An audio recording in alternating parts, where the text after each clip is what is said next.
지난 시간부터 마태복음 23장에 있는 바리새인과 서기관들을 향한 예수님의 준엄한 책망의 말씀을 살펴보고 있습니다. 지난 시간에 예수님께서는 바리새인들의 가르침은 너희가 따라야겠지만 그들의 행위는 본받지 말아라 라고 말씀하셨죠. 이스라엘 백성들이 본받지 말아야 될 바리새인들의 그 행위는 다른 사람들에게 자기가 특별하게 보이고 좋은 대접을 받기 위하여서 외식된 태도를 취하는 것입니다.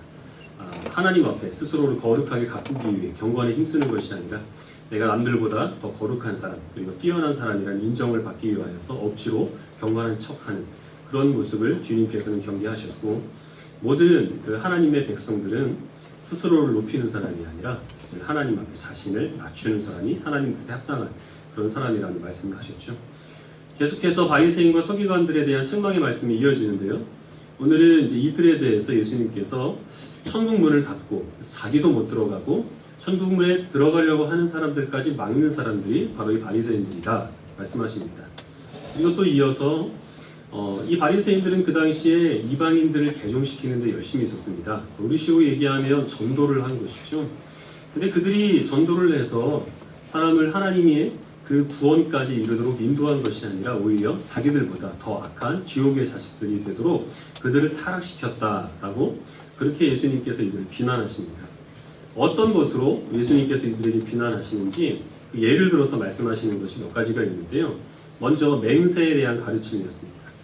당시에 바리새인들이 유대인들에게 맹세에 대해서 가르치기를 성전을 걸고 맹세를 하면 그것은 지키지 않아도 되지만 성전에 있는 금을 걸고 맹세를 하면 그것은 반드시 지켜야 된다 이렇게 가르쳤고, 그 제단에 대해서도 제단을 향하여서 맹세를 하면 그것은 지키지 않아도 되지만 그러나 제단에 있는 그 예물을 걸고 맹세를 하면 반드시 지켜야 된다 이렇게 가르쳤던 거죠.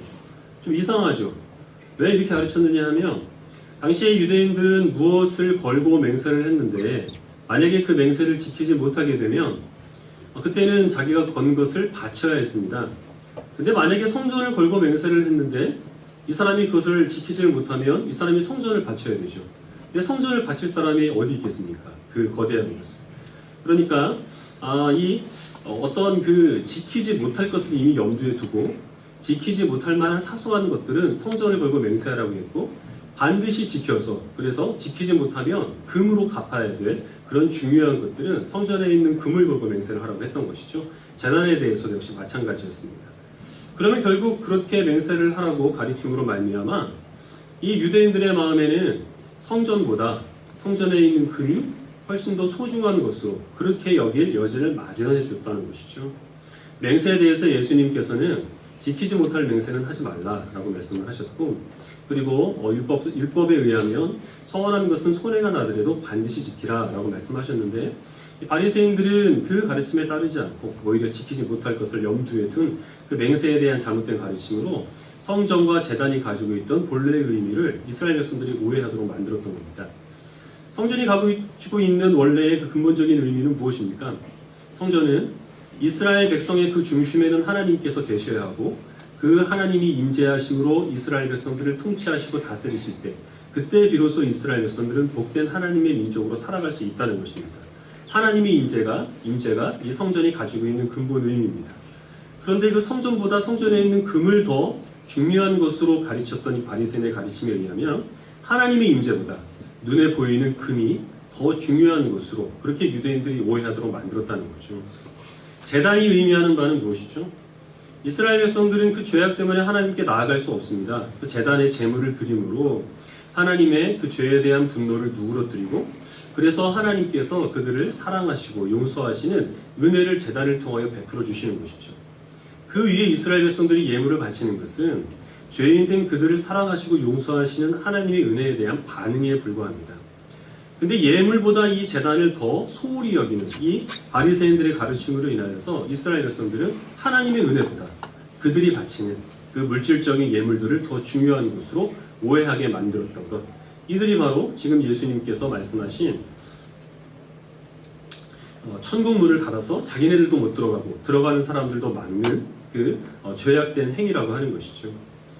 세상에 그 무엇이든지 다 가장 그 기본이 되고 중요한 본질이 있고 그것을 돋보이게 하거나 또 그것을 돕는 부수적인 부분들, 또 수단들이 있습니다. 학교의 본질은 무엇이죠? 학교는 미성숙한 한 개인을 교육을 통하여서 또 훈련을 통하여서 자기의 정체성을 깨닫게 하고 그리고 그가 이웃과 사회에 유익이 되는 사람으로 양육하는 것. 이것이 학교의 본일이죠.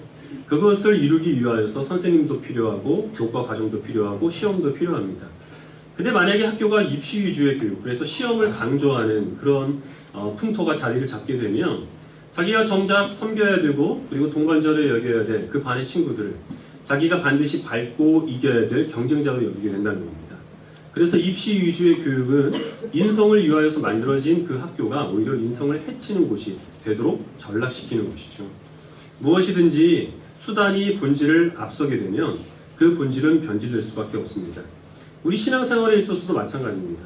조금 전에 말씀드린 것처럼 성전이 가지고 있는 본질은 하나님의 임재입니다. 예수님께서 세상에 오셔서 내가 곧 성전이다 라고 말씀을 하셨죠. 예수님께서 내가 곧 성전이다 라고 말씀하실 때는 지어진 예루살렘 성전 외에 또 다른 성전을 내가 만들겠다 이런 의미가 아니라 말씀이 육신이 되어 이 땅 가운데 거하심에 모든 사람들이 하나님의 영광을 볼 수 있는 하나님의 임재가 예수 그리스도를 통하여서 성취가 되었다는 것이죠. 그래서 하나님의 임재를 상징하는 부수적인 수단에 불과했던 그 성전은 이제 더 이상 필요가 없게 된 겁니다.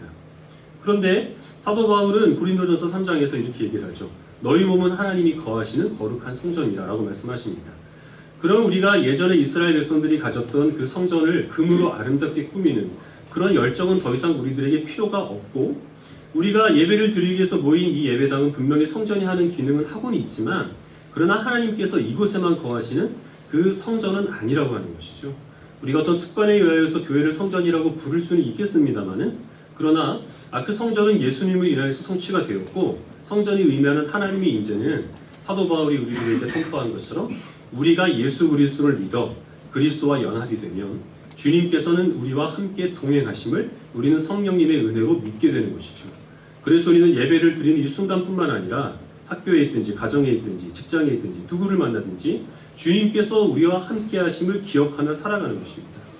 그래서 우리는 더 이상 성전에 가서 제사를 드릴 필요가 없지만 그럼에도 불구하고 하나님께서 내 삶에 함께 동행하신다는 사실을 믿어 교회에서뿐만 아니라 어디로 가든지 하나님 뜻에 합당한 주의 백성으로 살아갈 그 책임은 여전히 우리들에게 이스라엘 백성보다 더 강하게 남아있는 것이죠. 우리는 더 이상 제사를 드리지 않습니다. 예배는 제사가 갖고 있는 어떤 의미의 한 부분을 공유를 하고 있기는 하지만 그러나 우리가 드리는 예배를 제사라고 하지 않고 그래서 제가 지금 서 있는 이곳은 제단이 아니라 강단 또는 강대상이라고 부르는 것이죠. 여러분들이 드리는 그 헌물은 헌상물이나 예물로는 그렇게 부를 수 있을지 몰라도 제물이라고 부르지는 않습니다. 제단이 의미하는 바 죄인된 하나님의 백성들을 위하여 하나님께서 쏟아 부으신 그 사랑과 은혜는 예수님께서 화목제물이 되셔서 죽으신 십자가에서 이미 우리들에게 성취가 되었기 때문에 그래서 우리들은 더 이상 제사를 드리지 않습니다. 가톨릭이 갖고 있는 미사라는 용어는 제사라는 의미가 있는데 그래서 우리는 미사라 하지 않고 예배라 하는 것이죠. 또다시 우리가 제사를 드리거나 제물을 드리면 그러면 예수님께서 우리를 위하여 죽으신 그 예수님의 십자가를 헛되이 만드는 것이기 때문에 절대 우리는 제사를 드리거나 제사라는 용어를 써서는 안 되는 거죠. 그러나 사도 바울은 로마서 12장에서 이렇게 말합니다. 너희 몸을 하나님이 기뻐하시는 거룩한 산 제사로 드리라. 그럼 우리가 드릴 여전한 제사들이 남아있다는 것이죠. 우리 소유의 일부를 구별하여서 하나님께 드리는 것이 아니라 우리 자체를 하나님께 드리는 것이 이제 우리 그리스도인들이 하나님께 드려야 될 영적 제사라는 겁니다. 그럼 우리 몸을 하나님께 드리는 것은 무엇이냐? 하루 종일 교회 와서 사는 것이 아니라 그 로마서 12장에 보면 마음을 새롭게 함으로 변화를 받아 하나님의 기쁘신 뜻이 무엇인지를 분별하며 살아가는 것입니다.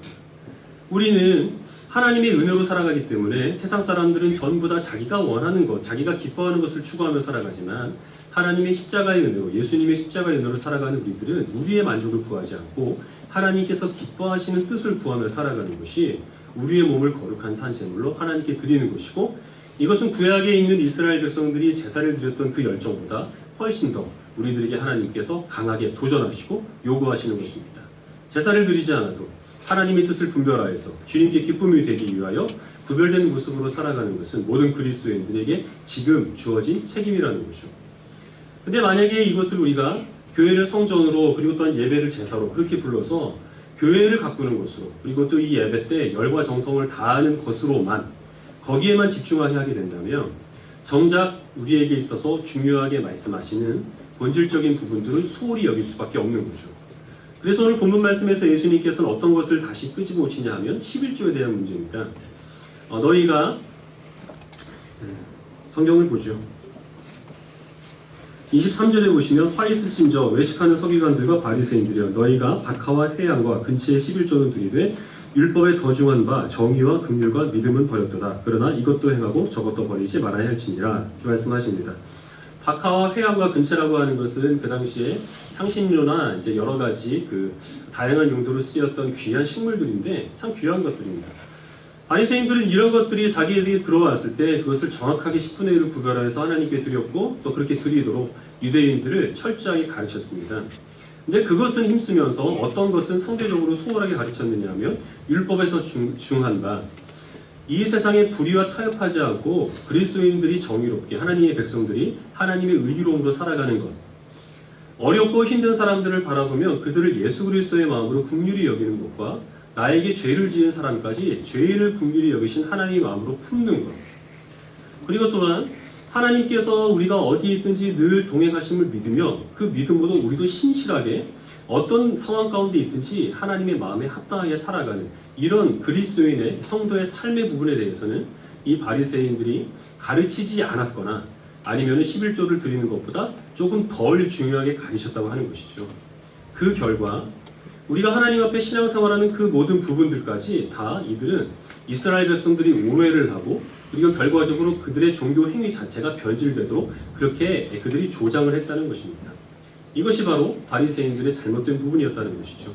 우리식으로 얘기를 하면 교회에 오면 여러분들이 주일 성수하십시오 하는 얘기 듣죠. 11조 정확하게 구별하여서 드리십시오 하는 얘기 듣습니다. 때를 얻든지 못 얻든지 전도하시고 봉사하십시오.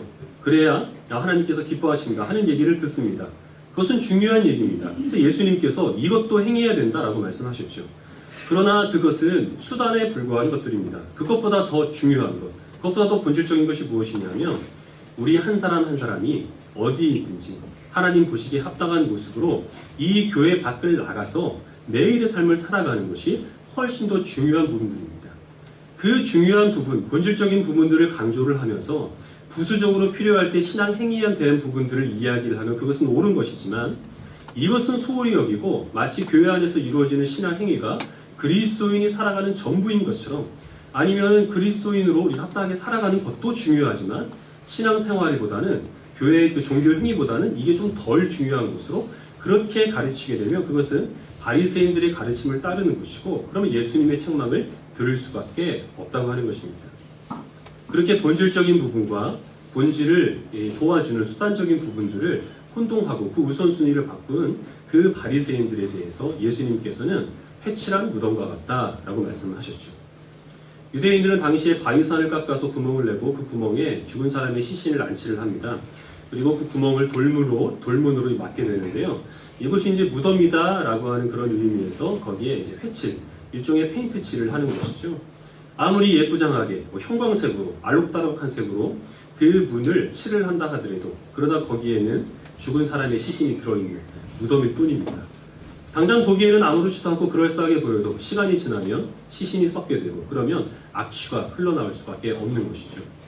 바리새인들은 그 겉모습을 갖추고 이스라엘 백성들에게 너희의 신앙 행위를 똑바로 하라 라고 해야 해서 그래서 외적인 부분에 있어서는 그들이 만전을 기했지만 그러나 그 안에 있는 부분들, 본질적인 부분들 이런 부분에 대해서는 가르치지 않았거나 상대적으로 덜 중요하게 이야기하므로 결국 이스라엘 백성들이 하나님을 섬기는 그 신앙 자체를 변질되도록 타락하도록 만들었다.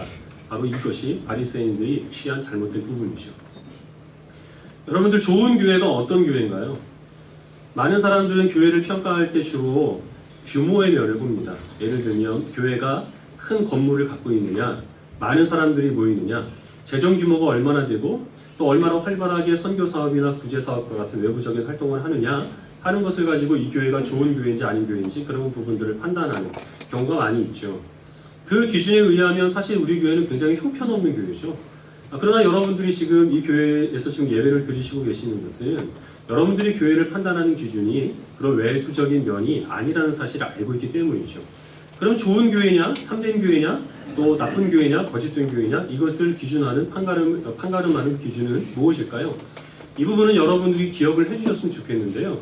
성경에 의하면 참된 교회의 표지는 예배 중에 하나님의 말씀이 온전하게 선포가 되는 것과 그리고 예수님께서 명하신 성례, 즉 성찬과 세례가 때에 따라서 적절하게 시행이 되는 것, 이것이 좋은 교회인지 그리고 나쁜 교회인지 참된 교회인지 거짓된 교회인지를 판가름하는 기준입니다. 말씀의 바른 선포와 성례의 온전한 시행입니다.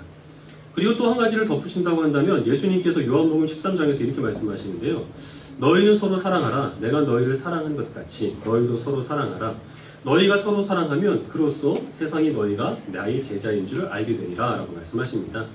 이 교회가 예수님을 믿지 않는 다른 사람들의 그 모임과 구별된 부분이 어디 있느냐 하면 우리들은 전부 다 다른 모습으로 부름을 받았습니다.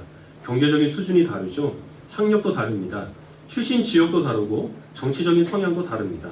그럼에도 불구하고 우리는 오직 예수 그리스도를 믿으며 하나님의 자녀라는 그 신앙의 명분 하나만으로 우리들은 서로 사랑하고 서로 화합하고 하나가 될 수 있다고 하는 것입니다. 이것이 바로 세상에 있는 여러 조직과 교회가 구별된 그런 모습이라고 하는 것이죠. 예배 중에 이 시행되는 말씀의 바른 선포와 그리고 또한 성찬의 온전한 시행, 그리고 또한 교회 안에 있는 성도들이 서로 사랑하고 협력하는 이것들이 이루어질 때 그것은 바로 하나님께서 기뻐하시는 좋은 교회요, 참된 교회라는 것입니다. 근데 만약에 좋은 교회의 그 기준을 거기에 두지 않고 교회가 얼마나 외부적으로 활발한 활동을 하느냐 여기에 둬서 물론 교회에서 예배도 잘 드리고 외부적인 활동도 활발하게 하면 그러면 좋겠습니다만은 그 여력이 되지 않아서 외부적인 활동을 활발하게 하느라 교회 안에서 드려지는 예배를 소홀하게 그렇게 여기게 된다라고 하면 어떻게 되겠습니까? 바깥에서 보는 이미지들은 좋겠죠. 많은 일들을 하는 교회라 해서. 근데 정작 그 교회에 있는 성도들은 말씀의 기근으로 인하여서 영적으로 죽어가는 일들이 일어날 수밖에 없는 겁니다. 교회가 건물이 필요할 때가 있습니다. 성도들이 너무 많아서 교회 예배당이 수용할 수 없게 되면 그러면 교회를 건축하거나 이전하게 될 계획을 사용해야 되겠죠. 근데 그것이 아니라 단순히 교회 건물을 크게 져놓으면 거기에 사람들이 몰려들더라라고 해서 무리해서 교회를 건축하는 어떤 계획들을 추진하게 되면 그런 경우가 많이 있죠. 그렇게 무리를 해서 건축하다가 결국 경매에 넘어가게 됐고 이단이 그것을 낙찰받아서 하나님께 예배를 드리던 그 교회가 이단의 그런 그 모임 장소가 되는 그런 경우가 지금 비일비재하게 일어나고 있습니다. 잘된 경우도 있죠. 그렇게 된다면 이제는 외부적인 모습을 갖췄으니까 내실을 기하는 쪽으로 전력을 다해야지 그렇지 않으면 본질과 수단을 오해를 하게 되어서 지금 당장은 무엇인지 잘 돼 보이는 것 같지만 다른 사람들도 주변에 있는 사람들도 칭찬하고 그렇게 되지만 그러나 결국 내부적으로는 심한 상처와 그리고 또 골마 터질 대로 골마 터져서 변질되는 그래서 회칠한 무덤과 같은 그런 교회가 될 수밖에 없다는 것입니다. 그런 교회에서는 그리고 그런 회칠한 무덤과 같은 목회자와 그리고 장로와 성도들이 나올 수밖에 없겠죠. 며칠 전에 뉴스를 봤는데요. 어떤 목사님이 그 보이스피싱 조직과 연계가 되어가지고 자기 통장을 그 보이스피싱 하는 사람들한테 빌려줘서 거기에 이제 그 낚인 사람들이 거기 입금을 하잖아요. 그럼 거기에서 1%를 수당으로 받았다고 합니다. 그래서 한 80몇만 원을 그렇게 받아가지고 이제 경찰에 결국에는 발각이 되었는데 이분은 아들이 대학생인데 대학 특근 감당하고 또 생활비 감당하는데 사례비가 턱없이 부족해서 생활비 때문에 그런 일을 저질렀다 이렇게 얘기를 합니다. 그러나 이 사람은 도둑이죠. 사기꾼입니다. 또 어떤 목사님은 인천에 있는 목사님인데 자전거 300대 동네에 있는 자전거들을 훔쳐다가 자기 창고에 보관해서 그리고 걸렸습니다. 이분은 좀 더 어이없는 게 뭐냐면 자전거를 훔친 이유가 생활이 어려워서가 아니라 수집과 전시를 위해서라고 했다고 합니다. 취미 생활이었다는 건데 취미로 도둑질을 했다는 겁니다. 제가 생각하기에는 이분들이 정식 신학교를 나온 진짜 목사는 아닌 것 같습니다. 좀 알아봐야 되겠습니다만. 그러나 어쨌든 이분들이 목회하는 그 교회를 통하여서 어떤 사람은 은혜를 받았을 수도 있고 어떤 사람은 예수님을 영접했을 수도 있습니다. 하나님은 구부러진 막대기를 통해서도 역사하시기 때문에 그러나 그 어떤 일꾼이 부실하다고 해서 하나님께서 역사하지 않는 것은 아니죠. 그러나 그 사람이 많은 은혜를 끼치고 또 사람들에게 많은 존경을 받고 목사라는 직분을 따라 살아간다 하더라도 하나님께서 보시기에 그는 도둑이요 사기꾼에 불과하다고 하는 겁니다. 회칠한 무덤이라고 하는 것이죠. 근래에 또 크게 또 이름을 얻은 이제 몇몇 장로님들이 계시는데요. 우리들끼리니까 그냥 실명을 제가 말씀을 드리겠습니다. 일광그룹의 이규태 장로라는 분이 계십니다. 그 클라라라는 연예인하고 뭐 계약 문제 가지고 시끌벅적했던 분인데, 이분의 정작 큰 문제는 그분이 운영하는 사업체가 이제 방위 산업을 하는 그 사업체로 선정이 됐는데, 그 이제 무기를 거래하는 일을 하면서 약 1,000억 대에 해당하는 돈을 사기를 쳤다가 역시 마찬가지로 경찰에 걸렸다고 하는 거죠. 근데 이분이 합법적인 일은 자기의 사무실에서 했는데, 그런 불법적인 일들을 어디에서 했느냐 하면 자기가 섬기는 교회 3층에 이분을 위한 집무실이 있었는데, 그 비밀 집무실에서 그런 일을 했다는 것이죠. 이분은 교회 장로입니다. 교회에 그런 집무실을 만들어 놓은 이유는 경찰이 교회는 잘 수색을 하지를 않죠. 종교적인 영역이어서 꺼리기 때문에, 그래서 거기에서 한 것인데, 그 교회에서는 그 교회 장로님 사무실에서 그런 비리들이 저질러지고 있다는 사실을 알았을까요? 몰랐을까요? 몰랐을 수도 있죠. 몰랐을 수도 있는데, 그러나 어떤 교회의 업무가 아니라 일반적인 업무를 보는데 왜 교회에 그 장로님의 사무실을 내줘야 되겠습니까? 몇 년 전에 그 교회가 리모델링을 했는데, 그 장로님은 큰 사업을 하시는 분이기 때문에 모르기는 몰라도 아마 막대한 금액을 헌금을 했을 것이고, 매 주일 예배를 드리는 신실한 분이어서 그래서 아마 사무실을 내줬을 겁니다. 그 전에도 교회 헌금을 이용해서 비자금을 세탁한 일이기 때문에 아마 그 교회는, 제가 생각하기에는 목사님도 충분히 그 장로님이 그 사무실에서 무슨 일을 하고 있는지 모르지는 않았을 거라고 생각을 합니다. 그럼에도 불구하고 교회가 그런 일을 할 수 있도록 사무실을 내주었었던 그 단 하나의 이유가 있다면, 이분은 평소에 복지재단을 만들어서 선한 일에 힘썼던 분이고, 말씀드린 것처럼 주일 잘 지키시는 신실한 장로님이고, 그리고 또 많은 헌금을 내셔서 교회에 큰 유익을 끼치는 분이었기 때문에 이런 비리는 하나님께서 이분의 선행으로 덮어주실 것이다 라는 그런 생각으로 그분에게 사무실을 내준 것이 아닌가라는 생각을 합니다. 또 한 분의 장로님이 계시는데요. 전임 대통령 때 국책사업으로 자원 외교를 했죠. 근데 그때 이제 비리가 일어나서 그것을 수사하는 과정에서 경남기업의 성완종 회장, 전 회장이죠. 성완종 정 회장이라는 분이 수사를 받다가 수사 대상으로 지목이 됐다가 자살을 했습니다. 이분도 혹시나 했는데 명예 장로님입니다. 어떤 교회에. 자살을 한 문제는 이제 둘째치고, 이분이 돌아가시기 전에 한 이제 언론 매체와 인터뷰를 하면서 계속 지속적으로 한 말은, 나는 죄가 없다, 나는 억울하다 한 거였죠. 그러면서 스스로 자기가 어떤 정치인에게 얼마를 줬는지를 사실인지 아닌지는 알 수 없지만 그것을 이제 공공연하게 그 단서를 남겨놓고 이제 그러고 사망했습니다. 그래서 지금 수사가 활발하게 벌어지고 있는데요. 그것은 엄연히 뇌물이죠. 뇌물을 주는 것은 현행법으로도 범죄가 될 뿐만 아니라 율법에 의해서도 철저하게 금지된 하나님 앞에서 죄악된 행동들입니다. 이분은 이것이 처음이 아니라 지금까지 해왔던 그 모든 과정들이 다 그런 식으로 해서 인맥을 만들고 그런 식으로 해서 권력을 차지함으로 자기의 사업을 벌여오신 분입니다. 이분에게 명예 장로라는 그 직분을 주었던 교회는 과연 이분이 그렇게 살아왔다는 사실을 알고 있었을까요? 모르고 있었을까요? 모르고서 겉으로 보이는 어떤 신앙적인 부분들, 주일 지키고 성금 내고 하는 그런 부분들만 보고 직분을 줬다고 하면 그것도 문제입니다. 왜냐하면 목회자는 성도가 어떤 그러한 모습으로 평상시에 살아가는지 그것을 면밀하게 살피고 신중하게 판단을 한 후에 그리고서 직분을 줘야 하기 때문이죠. 알면서도 헌금 많이 하고 그리고 주일 지키는 그러한 그리스도인이라는 겉으로 보기에 명목상 장로가 되기에 충분하다 하는 그 사실 하나만으로 만약에 명예 장로라는 직분을 줬다 하더라도 그것은 역시 문제가 되는 것입니다. 그분에게 돈을 받은 분들 중에서도, 그런 비리에 연루된 분들 중에서도, 연루됐다고 의혹을 받는 분들 중에서도 그리스도인들이 많이 있습니다. 이것은 모든 교회와 그리고 또한 모든 직분자들과 그리고 모든 성도들이 다 이러한 부분들, 우리는 과연 겉보기에는 그럴듯하지만 사실은 속으로 썩어가고 있는 회칠한 무덤이 아닌가 하는 것들을 면밀하게 살펴야 될 것을 하나님께서 우리들에게 강력하게 경고하고 계신 부분입니다. 말씀을 한 구절도 보겠는데요. 미가서 말씀 하시겠습니다.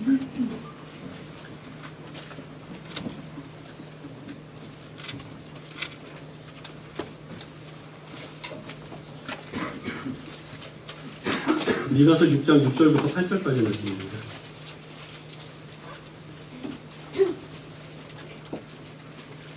몇 번 인용한 적이 있어서 우리가 잘 알고 있는 말씀인데 같이 한번 한 목소리로 읽도록 하겠습니다. 미가서 6장 6절부터 8절까지입니다. 같이 읽겠습니다. 시작. 내가 무엇을 가지고 여호와 앞에 나아가며 높으신 하나님께 경배하는가? 내가 번제물로 일년된 송아지를 가지고 그 앞에 나아갈까? 여호와께서 천천의 수량이나 만만의 강물 같은 기름을 기뻐하실까? 내 허물을 위하여 내가 하기를 내 영혼의 죄로 말미암아 내 몸의 열매를 드릴까? 사람아, 주께서 선한 것이 무엇임을 내게 보이셨나니 여호와께서 내게 구하시는 것은 오직 정의를 행하며 인자를 사랑하며 겸손하게 내 하나님과 함께 행하는 것이 아니냐. 아멘. 종교적인 행위에는 힘을 썼지만 그래서 제사 열심히 드리고 하나님께 자기 아들까지 바칠 그렇게 보일 정도로 어떤 열정을 쏟았던 그런 신앙적인 열심은 있었지만 그러나 그런 수단만 앞세웠을 뿐 그것이 본질적으로 우리들에게 요구하는 우리 삶의 변화된 모습, 구별된 모습을 행하지 않는 이스라엘 백성들을 향한 하나님의 준엄한 책망의 말씀입니다. 예수님께서 본문에서 오늘 인용하신 말씀도 바로 이 말씀을 그대로 인용하신 것입니다.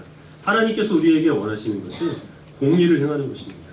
불법과 그리고 또 불의가 만연한 이 세상 가운데서 당장의 유익을 위하여 그런 것과 타협하지 않고 하나님께서 의로우신 것만큼 우리도 의롭게 살아가는 것을 주님께서도 원하십니다.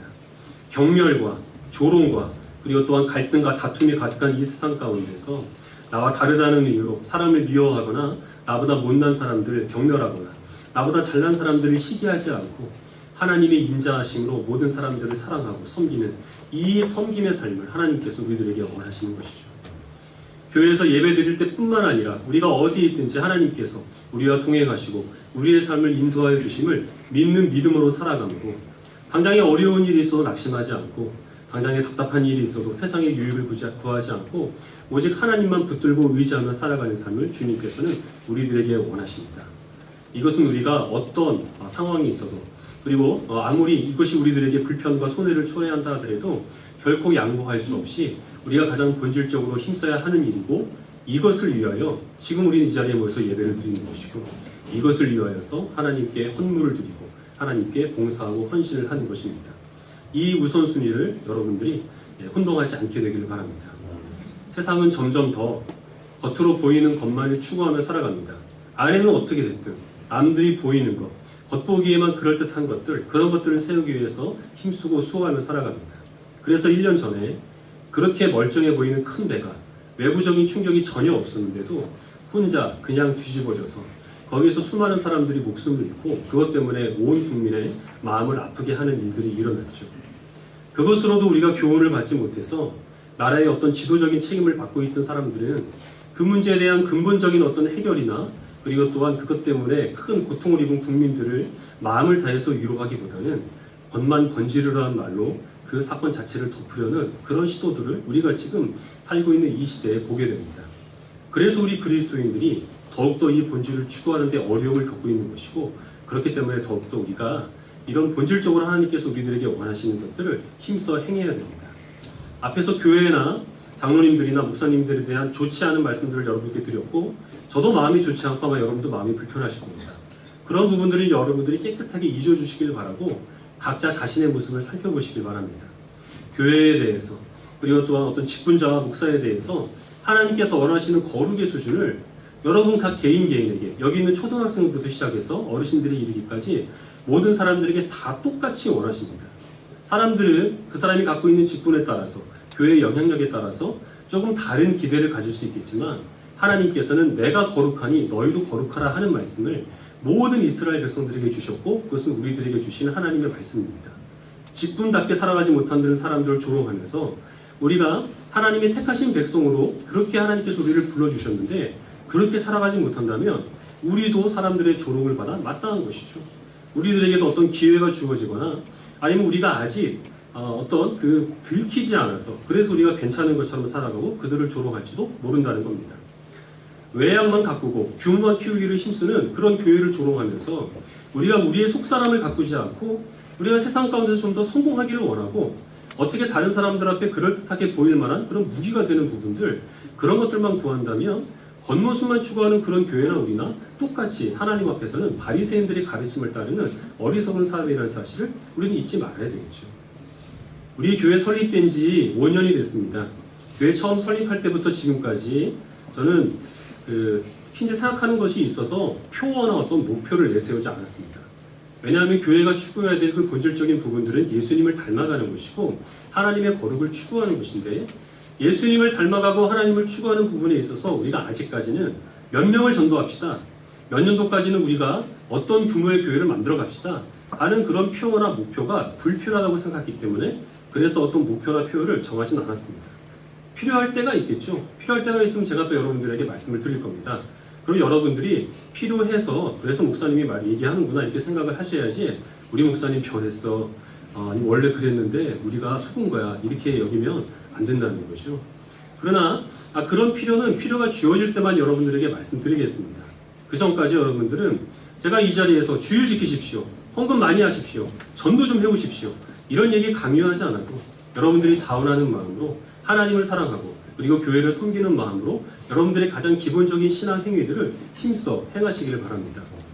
그러나 양보할 수 없는 부분들이 있습니다. 모든 성경 말씀이 증거하는 우리들에게 요구하시는 예수님을 닮고 하나님의 거룩하심에 따라 우리가 거룩해지는, 그리고 우리가 공의를 행하며 인자를 사랑하며 겸손히 하나님과 동행하는 이 삶에 대한 부분들은 제가 매 순간 성경 말씀이 증거하시면 그 순간 바로 이 시간을 빌려서 거듭거듭 여러분께 반복해서 말씀드리겠습니다. 여러분들이 식상하다고 그 말씀에 귀를 막지 마시고 나 자신을 향한 하나님의 말씀으로 받아들여서 신앙 행위도 힘쓰시되, 그러나 가장 본질이 되는 우리가 예수님 닮아가는 그 부분에 있어서 큰 발전과 그리고 성취가 있는 하나님 닮아가는 모든 성도들이 되시기를 주님의 이름으로 축원합니다.